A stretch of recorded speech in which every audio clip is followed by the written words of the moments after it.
نرحب بأي نوع من أنواع التدريب بالنسبة للمخطوطات لجميع الدول الأفريقية. من الممكن أن نستضيف مثلا 10 مرممين كل 6 أشهر لو أمكن هذا، فبالتالي هذه فرصة جيدة لرفع مستوى الترميم في جميع مراكزكم. بالنسبة للشبكة الأفريقية للمخطوطات، أعرف جيدا أن هناك مشاكل كثيرة تكنولوجية لتوحيد هذا العمل، ولذلك أقترح اقتراح محدد وبسيط. يبدأ اقتراحي هذا بسؤال: هل من أحد يعرف عدد المخطوطات الأفريقية تحديدا؟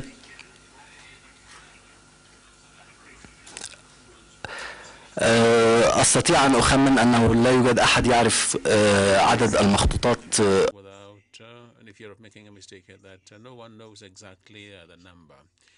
That is why I'd like to specify that there should be a directory of all these manuscripts. Librairie d'Alexandrie, nous avons تحديدا، وهم وأستطيع أن أقول أن في دار الكتب 50,000 مخطوط أوريجينال وليس مصور. أستطيع أن أقول أن في المعهد الديني مثلا هناك 3200 مخطوط، وبالتالي نملك حصر كامل بجميع هذه المخطوطات. فلماذا لا نبدأ بشيء بسيط جدا، وليكن يعني على سبيل المثال إكسل شيت، وهذا أعرف أنه بدائي، ولكن كي نبدأ شيء بالفعل نستطيع الدخول إليه ونضع هذا على بورتال على الإنترنت أو بوابة للمخطوطات، نبدأها بعناوين المخطوطات لكي نعرف أصلا ماذا سنواجه. أساسا نحن نتكلم عن الرقمنة، نتكلم عن الاندكسنج الفهرسة، ولكن لأي عدد يجب أن نعرف العدد تحديدا لكي نواجهه أصلا. يعني في اختصار هذه 3 نقاط التي نتحدث عنها. أوديها قانون حماية المخطوطات، وزارة الثقافة أصدرت هذا الميثاق، ونتمنى أن نستعين بهذا الميثاق المصري.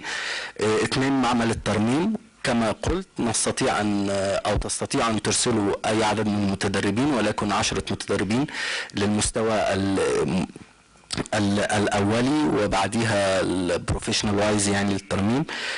ثالثا بالنسبة للشبكة الإفريقية قدمت اقتراحي، وشكرا جزيلا لكم.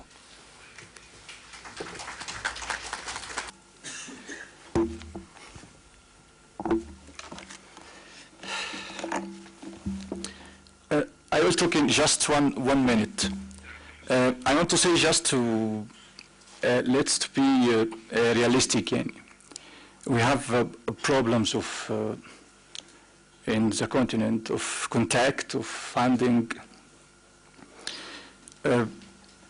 We have to accept that. So we have to resolve these problems. We have to find some way to be in contact with each other. This is the main thing. I mean, not contact with each other, the contact with other world, link with other institutions in Europe, in America. I think it will be useful for us. I don't see any problems to make link with European or American institutions. Maybe they have a big experience, they can help. That's all, thanks. I think that was a very valuable point. And I give the floor to Mr. Jiyad, who is the Director General of IMRS, which is the Mauritanian Institute for Scientific Research. Le temps ne me permet pas de dire tout ce que j'ai sur le cœur. Je commencerai simplement par tout en espérant ne pas nager contre le courant, nous rappeler que nous devons garder les pieds sur terre. Notre réalité est amère. Je parle d'une institution publique qui ressemble à d'autres. Nous avons des manuscrits dont l'état est tel que la priorité des priorités devrait être d'abord les conserver, les préserver pour qu'ils puissent plus tard le plus rapidement possible, aller dans les autres phases. Ceci dit, cette préservation et cette conservation passe par une maîtrise de la ressource humaine. Ce qui m'amène à saluer l'idée de centres, au singulier ou au pluriel, de formation. Parce que nous ne pourrons jamais continuer à gérer la conservation par des gens formés sur le tas à des pratiques plutôt pires que traditionnelles. En ce qui concerne un réseau africain, l'idée est plus qu'excellente. Je prendrai notre proverbe africain qui milite pour l'union. Je crois qu'en nous mettant en réseau, nous arriverons certainement à fournir davantage d'efforts et à obtenir davantage de résultats. La forme de ces réseaux, le contenu des données peuvent être discutés en fonction des réalités de terrain, des réalités technologiques et des moyens de communication.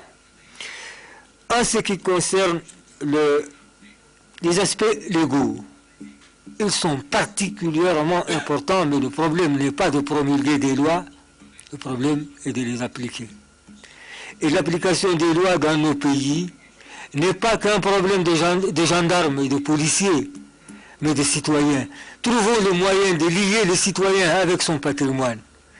Et ça, c'est une phase de sensibilisation, une phase de formation que nous devons entreprendre, parce que tant qu'il n'est pas lié à ce patrimoine, il ne sera jamais conservé. Tout à l'heure, quelqu'un me disait que dans l'une de nos villes historiques, il y a des boutiques de manuscrits. Il a certainement raison, mais pourquoi y a-t-il ces boutiques? Parce que les détenteurs de manuscrits n'est pas sensibilisés sur l'importance du fonds dont ils disposent, et surtout, et là, c'est encore plus important, n'en tirent pas un profit légalisé. Vous savez que nos pays sont très pauvres et que la pauvreté commande les vices, malheureusement. Et ça, c'est l'un des moindres vices. Parce que le propriétaire du manuscrit sent que le manuscrit, il n'a pas la dimension universelle du patrimoine qu'il détient. Il le sent de façon égoïste. Donc nous avons beaucoup de choses à faire, à sensibiliser, à former, je l'ai dit 3 fois exprès, c'est pas que je bégaye. À numériser, à mettre en valeur. Voilà nos objectifs. Comment y arriver? Mais ceux qui m'ont précédé ont tout dit, ceux qui me suivront certainement diront davantage. Voilà ce que je peux vous dire à ce niveau de la conversation. Je vous remercie, j'espère que j'ai été dans les délais. Merci. Nous passons à Abdelkader Aïdara, et le prochain speaker, le prochain orateur sera la dame voilée qui se trouve près de Banzoumana Traoré. Est-ce que je me trompe? C'est avec vous que je parlais tout à l'heure sur les questions relatives à l'absence de la dimension genre dans l'utilisation des manuscrits. Est-ce que c'est vous?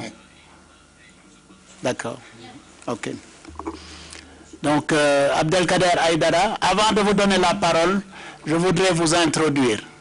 D'abord, vous féliciter pour l'énormité du travail que vous êtes en train d'accomplir, non seulement pour Tombouctou, pour le Mali, pour l'Afrique, mais aussi l'humanité tout entière. Donc, soyez assurés que ce sont des félicitations sincères. Je n'ai pas l'habitude de dire des choses que je ne pense pas. Mais je voudrais aussi dire qu'il y a des logiques qui s'affrontent, comme je l'ai dit tout à l'heure, de façon feutrée, mais certainement d'ici 10, 15, 20 ans, qu'adviendra-t-il de la communauté de chercheurs, de scientistes qui sont là et les nouvelles générations qui arrivent et qui frappent à vos portes, vous, les détenteurs de ces manuscrits, que vous soyez dans les familles, que vous soyez dans les bibliothèques modernes, que vous êtes en train de lever des bibliothèques en pierre, ou que ce soit dans les bibliothèques d'Alexandrie. Quel accès offrons-nous à nos étudiants, à nos jeunesses, à nos jeunes paysans qui sont quelque part dans la brousse et qui ont besoin de ça, non seulement comme nourriture spirituelle, mais pour avancer dans l'avenir. Il y a là, je crois, une nécessité de dialogue que nous allons, je l'espère, nous atteler à renforcer, lever toutes les incompréhensions, les petites suspicions et faire en sorte que nous travaillions véritablement ensemble pour vraiment le plus grand bien de l'Afrique. Je ne le dis pas seulement parce que Abdelkader Haïdara, nous avons travaillé au cours des 3-4 dernières années ensemble. Nous avons voyagé ensemble, nous avons fait cause commune auprès des bailleurs de fonds, etc. Mais je le dis de façon générale aussi, parce que j'ai été impliqué moi-même de l'autre côté de la barrière en tant que bailleur de fonds, et je sais tous les enjeux qui se cachent derrière le sac d'argent qui est là, et qui fait miroiter, n'est-ce pas, toutes les convoitises. Il faut que donc sur ces questions-là aussi, on soit très clair et qu'on essaie de discuter avec le maximum de franchise possible, de sorte que nous puissions parler le même langage et ensemble, n'est-ce pas, aller vers des victoires encore plus importantes que celle-ci. Donc, Abdelkader, je m'excuse d'avoir pris la parole avant toi, mais je tenais à t'introduire et à te féliciter encore une fois.